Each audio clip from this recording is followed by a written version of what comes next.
Start करते हैं आगे से थोड़ी थोड़ी बाद में इंपॉर्टेंट देते हैं। हाँ, बात कर रहे थे हम लोग समूह के बारे में समझ लिए थे, ठीक है, और अल्फा के बारे में हम लोग समझ लिए थे। तो इसको हम यहाँ से नोट कर लेते हैं कि आप हम इसको समझ लिए हैं, ठीक है। अब हमारे सामने बात आती है मराठा। तो मराठों में हमने पढ़ा था कि मराठों के बारे में समझ रहे थे। मराठों में हमने ये समझ लिया था कि औरंगजेब की जिसमें डेथ होती है उस समय साधु जेल में रहते हैं, और साधु जेल छोड़ने का काम किसने किया था? बहादुर शाह फर्स्ट ने किया था। बहादुर शाह फर्स्ट ने, यानी बहादुर शाह जो औरंगजेब के बाद में शासक आया, इसने साधु जी को जेल से छोड़ा। इसलिए जेल से छोड़ने के पीछे कोई उनके प्रति कोई वफादारी का भाव नहीं था, उनके प्रति कोई वफादारी का भाव नहीं था, बल्कि ये भाव था कि हम साधु जी को छोड़ने के लिए जाएंगे वहां पर, और मराठा के अंदर उत्तराधिकार के विषय में क्या हुई लड़ाई होती है। तो क्यों लड़ाई हुई? क्योंकि जो शिवाजी की पत्नी रही थी, है ना, शिवाजी की जो पत्नी रही, उन्होंने अपने बच्चों को लटाया हुआ था, वहां पर आप देखने के लिए उनकी दो बच्चियां थी, ठीक है। तो इसमें ये चीज मुझे ये सामने निकल के आती है, साधु जी को लोग ये छोड़ेंगे, साधु जी को छोड़ने के लिए जाएंगे वहां, और उत्तराधिकार की लड़ाई करेंगे, और फिर बड़े बड़े मराठा में फूट पड़ेंगे, और तुरंत जो है मराठा मुगल सेना क्या करेगी, मराठा सेना पर शासन करके हम लोग मुगल मराठा को क्या कर लेंगे, अपने में मिला लेंगे। ऐसा ऐसा मानना बहादुर शाह फर्स्ट करता। बहादुर शाह फर्स्ट सोचा कि जो मेरे दादाजी लोग, पिताजी लोग, मेरे लोग नहीं कर पाए, मेरे पूर्वज नहीं कर पाए, यानी मराठा निधन को मुगलों में मिला नहीं पाए, मुगल सत्ता में मिला नहीं पाए, मुगल एम्पायर में मिला नहीं पाए, तो काम मैं करके दिखाऊंगा। लेकिन ऐसा होता हुआ दिखाई नहीं देता है, ठीक है। अब यही पर बात आती है, यही पर बात आ जाएगी। साहू जी केवल अपने बल पर नहीं लड़े थे, ठीक है ना, साहू जी केवल अपने बल पर नहीं लड़ते, साहू जी को विजय मिली थी, साहू जी गए थे मराठा पर का कब्जा हो गया था, और एक नए छत्रपति के रूप में साहू जी सामने आते हैं, ठीक है ना। सब साहू जी नए छत्रपति के रूप में सामने आते हैं, लेकिन साहू जी ने क्या किया था? साहू जी ने साहू जी ने क्या किया था? साहू जी ने पेशवा का एक पद बनाया था, ठीक है ना, पेशवा, पेशवा का एक पद बनाया था, पेशवा। साहू जी का मानना ये था कि अगर मैं अकेले गया, इतनी योग में नहीं आर्थिक रूप से कई समस्या और समय से जेल में पड़े हुए थे, थक गए थे, थकान मिटाएंगे, है ना, अब राजा बन गए तो थकान मिटाएंगे, तो राज्य का कार्यकाल कौन संभालेगा? पेशवा, पेशवा क्या था? प्राइम मिनिस्टर का पोस्ट था, प्राइम मिनिस्टर। प्राइम मिनिस्टर का मतलब होता है मुख्यमंत्री या प्रधानमंत्री, जो आप कह सकते हैं, यानी उसमें मंत्रियों में प्राइम मिनिस्टर या पेशवा का पद था। तो राजा के बाद अगर वो सबसे महत्वपूर्ण पद था तो पेशवा था, राजा के बाद सबसे महत्वपूर्ण पद वो पेशवा था। लेकिन आगे चल के आप ये देखेंगे कि धीरे धीरे यहाँ से छत्रपति का जो अधिकार है, छत्रपति वाला जो आप कह सकते हैं वंशानुगत विभाग की शिवाजी की बात होती है, तो ये काम यहाँ से शुरू हो जाता है। बाद में पेशवा ही मराठा किंगडम को संभाल लेते हैं, बाद में पेशवा ही मराठा जो है, मराठा किंगडम और क्या कर देते हैं, पूरी तरह से अपना वर्चस्व फैला लेते हैं। अच्छा, मराठा किंगडम पर पेशवा ही बाद में अपना वर्चस्व फैला लेते हैं, बता देते हैं कि भाई जब सारा काम हमें को करना है, इनको बैठे रहना है, तो क्यों ना हम लोग अपने तरीके से शासन को चलाएं, ठीक है। अब यहाँ पर बात आती है कि सबसे पहला पेशवा कौन था? सबसे पहला पेशवा कौन था? बालाजी विश्वनाथ का नाम सुना होगा, ठीक है, बालाजी विश्वनाथ का नाम सुना होगा। बालाजी विश्वनाथ आके बालाजी विश्वनाथ की आके फर्स्ट पेशवा रहे। बालाजी विश्वनाथ, बालाजी की ही क्या नाम किया था? बाजीराव, क्या नाम था? बाजीराव, बाजीराव। बालाजी की बेटी का भी नाम बालाजी विश्वनाथ की बेटी बाजीराव है। बालाजी क्वेश्चन में पूछा जाता है कि फर्स्ट पेशवा कौन थे? तो बालाजी विश्वनाथ थे। उसके बाद कौन बने? बाजीराव थे। बालाजी विश्वनाथ ने किया क्या? बालाजी विश्वनाथ जब बने तो उन्होंने मराठा किंगडम को, इन्होंने ही मराठा किंगडम को बनाने के लिए नहीं दिया गया है, तो आप समझ लीजिए मराठा किंगडम को क्या कर दिया था? दो पार्ट में डिवाइड कर दिया था, चार भागों में बांट दिया था। क्या क्या भाग बांट दिए थे इन्होंने? इंदौर को, है ना, बड़ौदा को, इंदौर को, बड़ौदा को, नागपुर, ठीक है, इस तरह से आपने देखा होगा। ग्वालियर को चार भाग बांटा। इंदौर में कौन थे? इंदौर में आपने देखा कि ग्वालियर की सिंधिया, ठीक है ना, ग्वालियर की सिंधिया, इंदौर के होलकर, बड़ौदा के गायकवाड़ और नागपुर की भोसले। ये चार नाम जो है आपको याद कर लेने हैं। ये चारों ही नाम मराठा यही पार्ट है, मराठा कन्नड़ का ही पार्ट है। फिर से बता दो कि जो ग्वालियर की सिंधिया है, ग्वालियर में कौन है सिंधिया मराठा है, नागपुर में भोसले मराठा, भोसले भोसले मराठा भी है, ये बड़ौदा में गायकवाड़ नाम से मराठा है ना, और इंदौर में होलकर।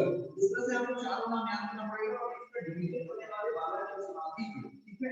अच्छा, बाजीराव के क्वेश्चन आपसे आएंगे, उसके बाद दूसरे केस में बाजीराव क्वेश्चन है, तो इसके समय से ही बाजीराव प्रश्न में देखा, बाजीराव प्रश्न ये भी समझ में आते हैं हमको। जैसा आपने सुना होगा कि बाजीराव के बारे में आपने एक मूवी भी देखी होगी, ठीक है ना, तो यही बाजीराव है, तो वही बाजीराव है, और इन्हीं के समय में मराठा किंगडम अपनी चरम सीमा में पहुंची, जब सीमा में पहुंच गया था, आपको दिया गया है, ठीक है ना। मराठा में यहाँ पर ही इंदौर में, बिहार में मिलते, यहाँ पर और उत्तर प्रदेश से भी कमजोर पड़े, सिंधी कमजोर हो गए।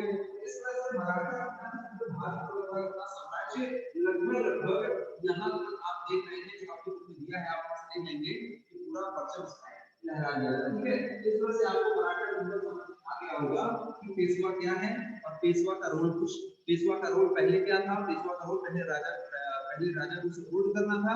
बाद में धीरे धीरे जब इन्होंने समझा कि भाई इनका कोई विशेष रोल नहीं है, तो स्वयं स्वयं जो है मुख्य रूप से गद्दी पर राजा आ जाते हैं, और उसके बाद बालाजी बाजीराव के नाम से बाजीराव के बाद जो होता है बाजीराव के बाद होता है बालाजी बाजीराव,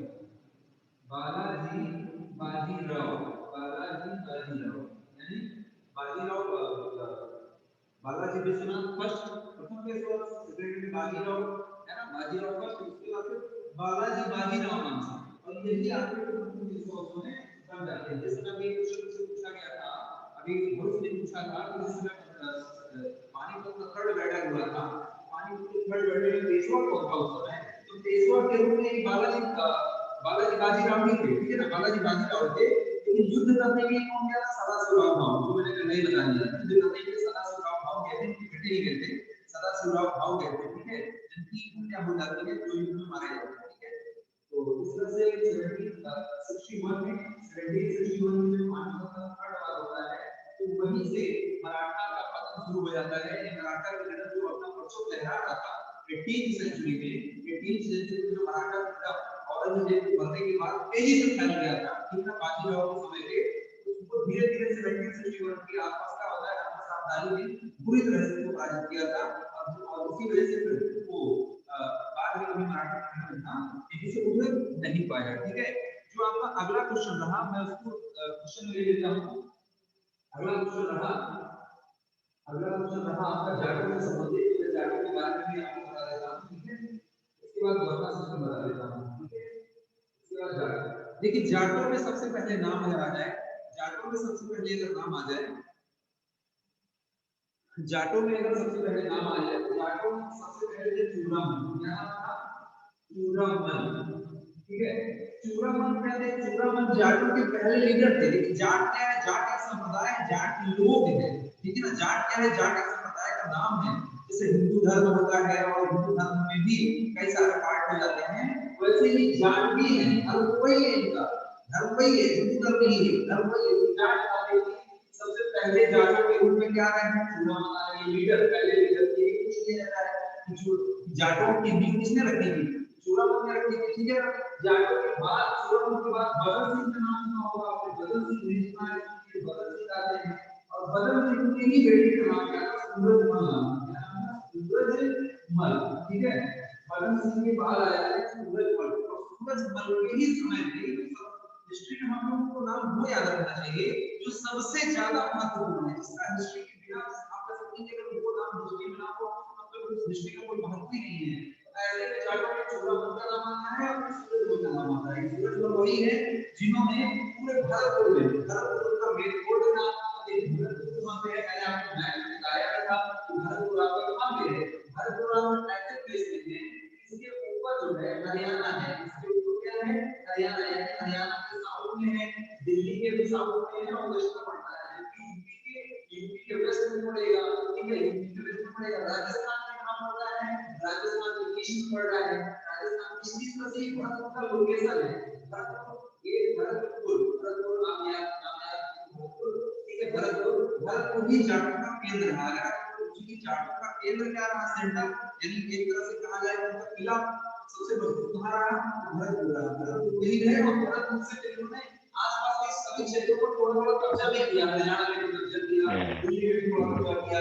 दिल्ली में पूरी तरह से कब्जा नहीं किया, दिल्ली में कुछ भाग, दिल्ली के कुछ भाग, हरियाणा के कुछ भाग, है ना, कुरुक्षेत्र वाले पार्ट पर, पानीपत वाले पार्ट पर कब्जा हो गया था, राजस्थान के ईस्टर्न वाले भाग पर कब्जा हो गया था, उत्तर प्रदेश के पश्चिमी वाले भाग पर उनका कब्जा हो गया। आगरा, यानी जो आगरा है, आगरा में उन्होंने अपना पक्ष बना दिया, ठीक है। आगरा में भी इनके किले दिखाई देते हैं। अच्छा, सबसे महत्वपूर्ण अगर फोर्ट पूछा जाए तो लोहागढ़ फोर्ट है।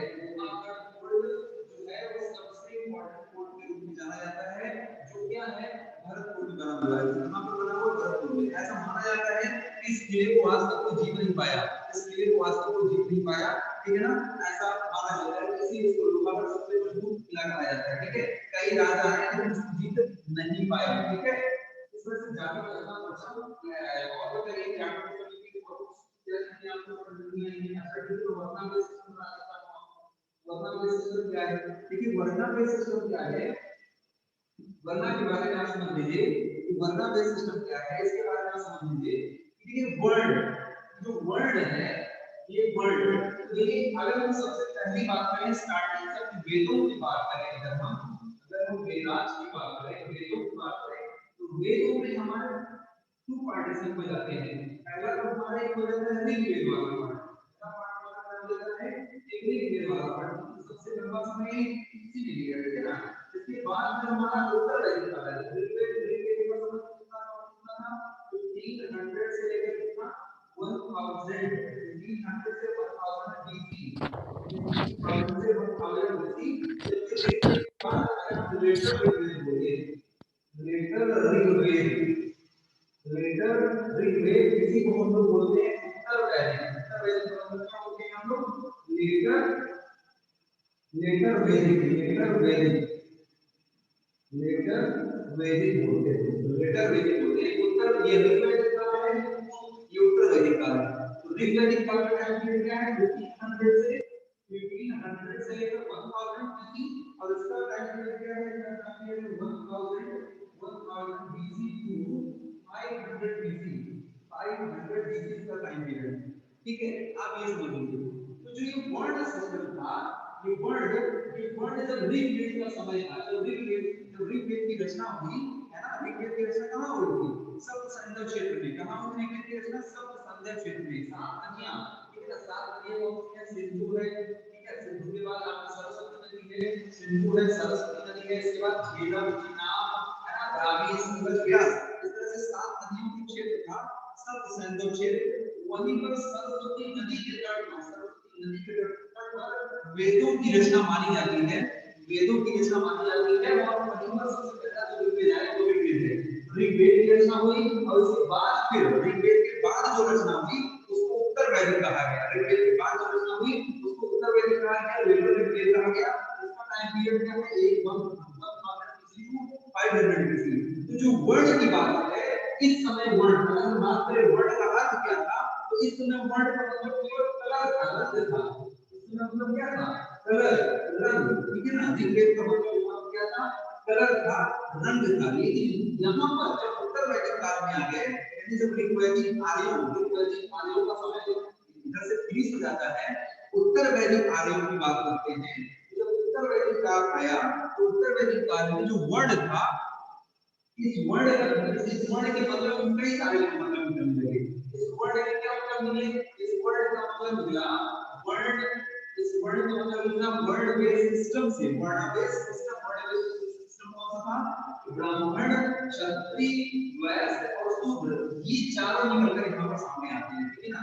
ब्राह्मण, क्षत्रिय, वैश्य और शूद्र, इनका उल्लेख देखने को मिलता है। साथ ही साथ 4 आश्रमों का, 4 वर्गीकरण का भी हमें यहाँ पर 4 आश्रम का है, ब्रह्मचर्य आश्रम, गृहस्थ आश्रम और वानप्रस्थ आश्रम और संन्यास आश्रम। इन ब्रह्मचर्य आश्रम जिसमें 0 से 25 इयर्स, 0 से 25 इयर्स तक क्या रहा, 0 से 25 इयर्स तक ब्रह्मचर्य करेंगे, लोग पढ़ाई करेंगे, शिक्षा लेंगे। इसके बाद 25 से 50 के बीच क्या करेंगे, गृहस्थ आश्रम, गृहस्थ जीवन बिताएंगे अपना, है ना, शादी विवाह के बाद बच्चों के साथ रहेंगे, ठीक है। ये हो गया 25 से 50 के बाद में 25 तक वानप्रस्थ गंधर्व को स्नान कर जाएंगे, ठीक है, जब तक तो वानप्रस्थ, ठीक है। और इसके बाद जो आपका लास्ट 25 से 100 के बीच में इसमें संन्यास लगेगी आपकी ना, सारे इसके मोक्ष की प्राप्ति के लिए यहाँ पर आप संन्यास ले लेंगे। इसमें से 4 आश्रमों का उल्लेख मिलता है, ठीक है। पुरुषार्थ का भी उल्लेख मिलता है, पुरुषार्थ का भी उल्लेख मिलता है। तो वरना के सोसाइटी में अब आप सीधे सीधे अपनी आपको बहुत अच्छा जानकारी दे रहा हूँ, अभी से जाएंगे तो बहुत कुछ है, ठीक है, बहुत कुछ है इसमें बनाने के लिए। लेकिन आप जो वरना के सोसाइटी का मतलब यही था कि वर्ण के हिसाब से, ब्राह्मणों के वर्ण के हिसाब से क्या कर दिया, सिस्टम बांट दिया कि जो पढ़ाई करेगा वर्ग काम के हिसाब से भाई वर्ग करेंगे, क्या ना भाई वर्ग, सबसे पहले भाई वर्ग काम के हिसाब से क्या बन जाएगा, ब्राह्मण बन जाएंगे, ठीक है ना। ब्राह्मण को बन जाएंगे तो टीचिंग करेंगे,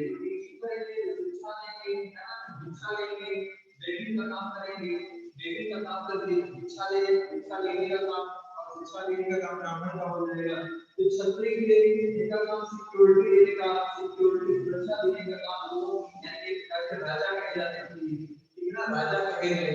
तो वैसे होते थे, ये क्या करेंगे, व्यापार करेंगे, बिजनेस करेंगे, ठीक है, व्यापार लगाने का काम, ठीक है।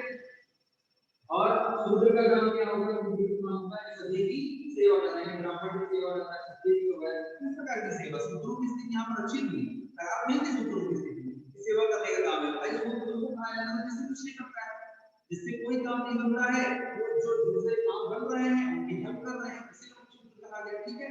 ऐसा शूद्र बाद में शूद्रों को मतलब वो गलत मिल जाता है। तो अगर हम बात करें उत्तर वैदिक काल में, तो उत्तर वैदिक काल में इनकी स्थिति अच्छी थी, लेकिन उत्तर वैदिक काल के अंत होते उत्तर वैदिक काल यानी कि ऋग्वेद लेटर के बाद जो बात कर रहे हैं, लेटर की बात कर रहे हैं, इसमें फिर इनकी स्थिति खराब हो जाती है। तो ये वर्णन सिस्टम था ब्राह्मण के बड़े वर्णन सिस्टम थे, जिसको एक्सेप्ट नहीं किया नहीं, इसलिए सब तरीके से ट्राइबल भी बन जाती है। जो ट्राइबल के बारे में हम लोगों ने पढ़ा है, ये ट्राइबल ब्राह्मणवादी व्यवस्था को, ब्राह्मणवादी व्यवस्था को जो ब्राह्मणों ने सिस्टम बना दिया था उस समय, कि पहले सिस्टम बना था वर्ग के हिसाब से तो सही था, काम के हिसाब से सही था, सबको कोई समस्या नहीं थी। लेकिन ब्राह्मणों ने क्या किया, ब्राह्मण को उसका क्या है, ब्राह्मण वर्ग के लिए क्या मिलता है, फिक्स कर दिया। ये आप जो ब्राह्मण वर्ग के लोग हैं, इनमें जो बच्चे जन्म लेंगे अब ब्राह्मण ही कहलाएंगे। अब भले ही उनका काम करना खराब हो, चोरी करना हो, है ना, और भी कोई काम करना, लेकिन वो ब्राह्मण ही कहलाएगा। क्षत्रियों में राजा यानी क्षत्रिय की जो बच्चा होगा क्षत्रिय होगा, भले क्षत्रिय का काम बनता हो या ना बनता है, राजा यानी दूसरों की रक्षा कर पा रहा हो या ना कर पा रहा हो, ठीक है, कोई और काम कर रहा हो, व्यापार करने में उसका मन लग रहा हो, लेकिन क्षत्रिय ही कहा जाएगा। ऐसा जब ब्राह्मणों ने बना दिया तो वो सिस्टम में क्या हो गया, थोड़ा टफ हो गया, कठिन हो गया। जो नीचे रहेगा वो नीचे ही रहेगा, फिर वो ऊपर आ ही नहीं पाए। पहले तो अपने काम के अकॉर्डिंग वो ऊपर नीचे होते रहते थे, जो जिस तरह का काम करता था वो वैसे ही व्यवस्था में पहुंच जाता था, है ना, ब्राह्मण बन जाता था, कभी क्षत्रिय बन जाता था, कभी वैश्य बन जाता था, अपने कर्म के हिसाब से ना वो अपने वर्णों में बदलाव ला सकता था। ब्राह्मण वाली व्यवस्था जटिल, जब हम कहते हैं जटिलता हो गई, जब जटिलता इसलिए हो गई तो उन्होंने कह दिया कि आप नीचे है वो नीचे ही रहेगा। ट्राइबल कोई इंपॉर्टेंस नहीं देते थे, इसलिए ट्राइबल्स को इंपॉर्टेंस नहीं देते थे, कोई व्यवस्था संतुष्ट नहीं थे, ठीक है। यही हमने क्लास में हम चैप्टर 7 में जो भी पढ़ा है। देखिए आपके सारे पॉइंट्स डिस्कस हो गए हैं। पानीपत वर्ड में मैंने बता दिया आपको, पानीपत वर्ड में बता दिया, भीष्म के बारे में, मराठा के बारे में बता दिया। और भी कोई डाउट होंगे आपको धीरे-धीरे जब भी जिसको जो भी प्रॉब्लम होगी, वैसा नहीं है कि मैं कहीं चला गया हूं, ठीक है। आप लोगों से जब भी कोई क्वेश्चन पूछेंगे, व्हाट्सएप पे कोई बात करेंगे तो मैं आपको आंसर दूंगा, ठीक है। और हर एक स्टूडेंट को समझाना मेरी जिम्मेदारी है। कोई भी स्टूडेंट ये ना सोचे सर कुछ लोगों को समझा दिए, इनको समझ में आ गया है, हमें अभी तक समझ नहीं आया। तो आपको अगर अभी भी कुछ समझ नहीं आया है तो आप मुझसे बात कर सकते हैं, ठीक है। मैं आपको बाय फोन भी, ठीक है, जब भी आप समय मिलेगा आपको व्हाट्सएप पर मैसेज कर दीजिएगा, मेरे पास टाइम होगा तो मैं आपसे बात करके, ठीक है, आपकी प्रॉब्लम दूर करूंगा, ठीक है। इस तरह से चीजें आप लोगों को याद रखना है और अपने मन से पढ़ाई करिए। यूनिट 3 और यूनिट 4 की तैयारी में भी लग जाइए। चैप्टर 1 2 के जो भी वीडियो पढ़े हैं बार-बार क्या करना है, बार-बार आपको रिवाइज करना है, वीडियो को सुनना है, वीडियो को समझना है, वहीं से क्वेश्चन आएंगे। क्वेश्चन आंसर के भरोसे मत रहिए कि जब क्वेश्चन आंसर आएंगे तभी क्वेश्चन आंसर आप अपने से क्वेश्चन आंसर दिए ना, आप चैप्टर 1 चैप्टर 2 चैप्टर 3 आपको अच्छे से पढ़ा दिया गया, मल्टीपल चॉइस क्वेश्चन आने हैं, इससे पढ़ना पड़ेगा ना, क्वेश्चन आंसर से थोड़ी मतलब है। बाकी अगर क्वेश्चन आंसर के एक बार तो देख लेकर सेंड कर दूंगा, लेकिन आप फोकस अपने चैप्टर पर करिए। Okay, thank you for this class. अच्छा, और किसी को कोई प्रॉब्लम हो तो मुझसे पूछ लीजिए, sir otherwise revenue class. System of Awadh. अच्छा, रेवेन्यू सिस्टम ऑफ अवध छूट गया क्या? ये रेवेन्यू सिस्टम ऑफ अवध समझ लीजिए, तो मैं भी बुक देख लेता हूं कहां पे आप लिखना है अवध में। अच्छा, अवध में रेवेन्यू सिस्टम के बारे में। अच्छा, सादत खान के बारे में आप पूछ रहे हैं। सादत खान के बारे में देखिए, उन्होंने किया गया था, जो रेवेन्यू होता था, जो रेवेन्यू जो टैक्स वाला सिस्टम होता था बेटा, वो टैक्स वाला सिस्टम कुछ ऐसा था कि सादत खां हो चाहे आसफ जा हो चाहे कोई और हो, ये इन्होंने विद्रोह किया था। अब विद्रोह करने के बाद अपने आप को अपने सूबेदार के रूप में थे, बड़े बड़े सूबेदार थे, बड़े पूरे अवध का सूबेदार इन्होंने किया गया था। इन्होंने अपने ही मुगल शासक से विद्रोह करके अपने आप को खुद स्वतंत्र घोषित किया, ठीक है ना।